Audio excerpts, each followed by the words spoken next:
Hey guys, ఇవాళ recipe వచ్చేసి tasty and healthy రాగి సూప్ అనమాట.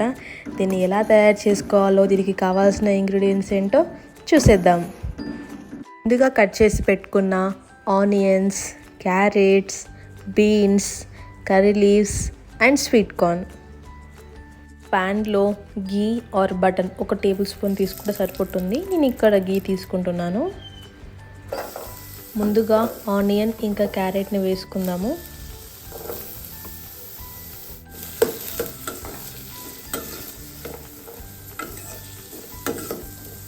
ఆనియన్ ఇంకా క్యారెట్ కొంచెం ఫ్రై అయ్యాక మిగిలిన వెజ్జెస్ని కూడా యాడ్ చేసేసుకుందాం.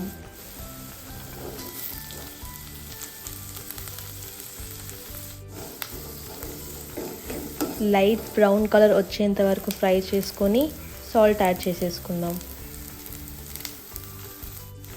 ఒక గిన్నెలో 2 టేబుల్ స్పూన్స్ ఆఫ్ రాగి ఫ్లోర్ని తీసుకొని కొన్ని వాటర్ మిక్స్ చేసుకొని ఉండలు లేకుండా కలుపుకోవాలి. డైరెక్ట్గా వేస్తే గడ్డలు ఉండిపోతుందండి.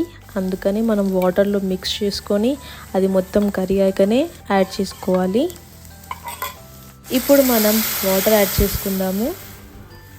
ఇలా మరుగుతున్న టైంలో రాగి వాటర్ని యాడ్ చేసుకుందాము.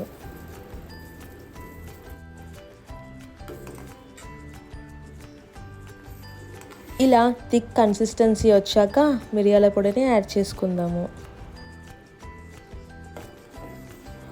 ఒక 2 నిమిషాల పాటు బాగా కలుపుతూ ఉడకనివ్వండి. అది బాగా థిక్ అయిపోయాక లెమన్ జ్యూస్ని యాడ్ చేసుకొని సర్వ్ చేసుకుంటే ఎంతో tasty and healthy ragi soup ready అయిపోయింది. Please to follow and subscribe Eco junky.